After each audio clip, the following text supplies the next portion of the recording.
Are you doing all the emotional labor in dating or in your relationship? Truly, think about it for just a second. I want you to think about your last situationship, which for even acknowledging that, then let's talk about it. Where you're the one who was planning the dates, sending over the check-ins, smoothing over awkward moments. And if so, it's not that you were just being thoughtful, but you were carrying the entire emotional load.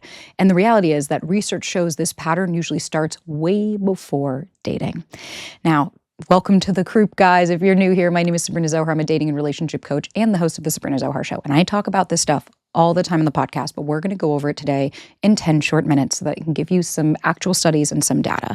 Because I was her. I have been in those relationships where it all fell onto me. And usually what I said after is, but if I don't do it, they won't. And that said everything about the dynamic that I needed to know. And for me personally, for anyone who doesn't know really about me, my past life is I came from a lot of childhood trauma. I came from a caregiver who was incredibly narcissistic and another one who was a people pleaser and would disassociate. I was never taught how to say no. I was never taught what boundaries were. I was always taught that I have to work and that Sabrina will make it happen. And so what did I keep dating? Prior to my partner, kept dating the same type of people where I was overexerting. I was the one carrying the relationship because I thought, well, if you're just here, that's enough.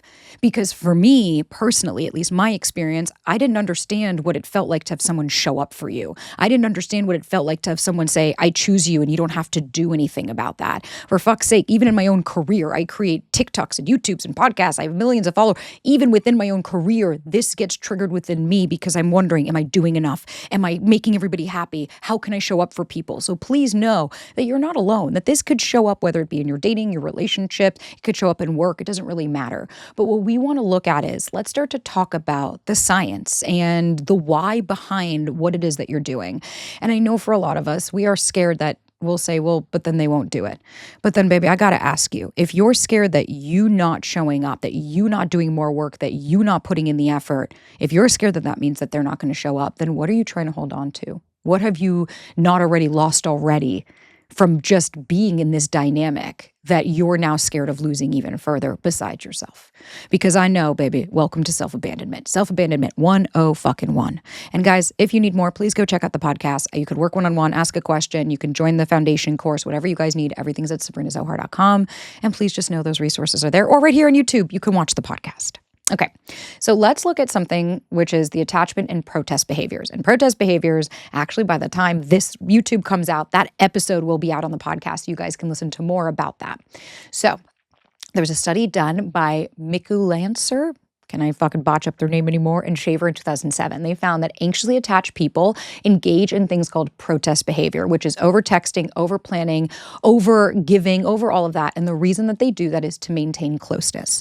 Now, hi, nice to see you. When you have that high anxiety, the anxious attachment style, where you have been taught that I have to keep people around, I have to be the one to get people to like me, I have to do all the work, then what happens is when you notice that somebody might be pulling away, and we have to remember, protest behavior can often happen when we don't have facts necessarily to back it up. Because if you notice that somebody was pulling away, then what could your response be? That's okay, I'll have a conversation with them, right? That might be the secure way to handle it. But protest behavior is we notice that somebody maybe put a period at the end of the sentence, not a smiley face. So now we're texting, hey, are you mad at me? Is everything okay? Oh, do you want to get together? Well, what can we do? You're doing anything you can to reconnect with this person and maintain that closeness. And what ends up happening, though, is then you're in a non-reciprocal chase. You're starting to, and here's the thing, that can also look like shutting down. That doesn't have to mean that it's always over. It's that what are you doing to maintain closeness? Now, for some people, shutting down, the reason that's protest behavior is because they're hoping that the other person's going to say, hey, is everything okay? Do you need something to me? And reconnect with them. No one is a good or bad person. Please let me share that. This doesn't make you good or bad, negative or positive. This makes you really fucking human. There was a study done in 2012 called the Caretaking Burnout, Neff and Carney, and it showed people who constantly regulate their partner's emotions report higher levels of stress and burnout. And that's also because of nervous system conditioning. If you grew up in a house where you had to anticipate moods to stay safe, then your body wires itself in hypervigilance. And now you're doing that in dating. So what happened? So hypervigilance, like, right, you had a caregiver. For me, I always had to look and see what tonality does my dad have? Are his eyebrows raised? Is he making a face? Is he upset? Is he happy? Is he sad? Is he mad? So now I can read a room. I can walk in and see body language. Now, that could be safe and weight type things like work, right? We're talking business negotiations and things. When you start to say, hey, I noticed they're crossing their arms. Ooh, I think we may have lost them from that last bit, or that negotiation may not have been something, right? We're looking at cues like that because that just makes you more astute. But where that starts to cross over is that hypervigilance, that we are anticipating their mood because we're saying, okay, well, if they're mad, let me brace for impact. But the reality is that that's maladaptive. That worked when you were a kid. That worked to keep you safe. And we have to hold space for that it did work. I know a lot of people might say, what are you talking about? That didn't work. Here I am. I didn't keep me safe, but it did. You're alive. But it's maladaptive. It's not working in your dating life anymore. And so when you're starting to notice, oh my God, I'm losing the closeness, I'm losing the connection, instead of saying, well, that's okay, right? Part of growth and part of doing this work is grieving. Is learning to grieve, is learning to say, hey, you know what, it might not work out, and that's okay. I don't need to change who I am to keep somebody, and if that means that they're not into me, so be it. That's the same fucking mentality I have in my career. Do you know how many people come to me and tell me, I don't like the way you talk, you curse too much, you do the, great, get fucked, is my response to them. I don't need to change who I am in order to keep other people happy. Otherwise, I'd be overperforming. I'd be doing everything to maintain this relationship, to maintain this connection, to keep people here, but I'd be self-abandoning. Because the reality is that this pattern leads to imbalance. You feel resentful. Don't give me this bullshit that you feel full. They feel passive, and you end up auditioning for love instead of experiencing it. And the worst part is, by you carrying everything, you never get to see if they'll actually show up for you. I see this all the time. It's the same with even my friends saying, hey, I wish these girls stopped texting so much first, when I would say male-female ratio. And I would say, well, why? What are you seeing? And I had a guy friend and he said, but these women don't let me show any interest. He's like, they're always trying so hard to keep this going, to keep it going, to keep it alive, to make sure it's we're overperforming and overperforming and overperforming, but you're not actually allowing to see if the other person is there because they genuinely have the bandwidth to be there, or because they're benefiting from the fact that you're doing everything for them. Because then what happens is, when you overperform for them, you don't give them space to take accountability and ownership. You take accountability. You're taking ownership. You're doing all of this emotional labor. How are you feeling full and fulfilled? So we need to reframe some stuff. Now, I'm going to give you a couple tools. And like I said, guys, you want more, go listen to the podcast, join the course, work with me. Whatever you guys need is all there. And honestly, even if not, just thank you for being here. Thanks for subscribing and watching the fucking videos. Please leave a comment. Let me know what you think. And if you want more, I got you. But let's talk about some reframes. So we need to reframe that intimacy equals reciprocity, not that effort equals connection. So what I want you to do is something called the reciprocity test. I want you to take a step back for a week, and I want you to try something. Now, this might be really hard for you, but I don't want you to initiate. I don't want you to overfunction, and I want you to see how this person shows up. I do. I had this with a client. She stopped initiating for 5 days, and the person that they were dating didn't reach out at all. They didn't reach out at all. And I totally understood how anxiety inducing that was. She felt like she was crawling out of her skin. And I totally understand. And that's where we were giving tools, which I'm going to get to in a minute, where you can find these. But that's where I gave her some tools, things to be able to work through, right? Even if it's something as simple as regulating. A lot of you guys ask, there's a free fucking guide in my bio for 4 pages of regulating.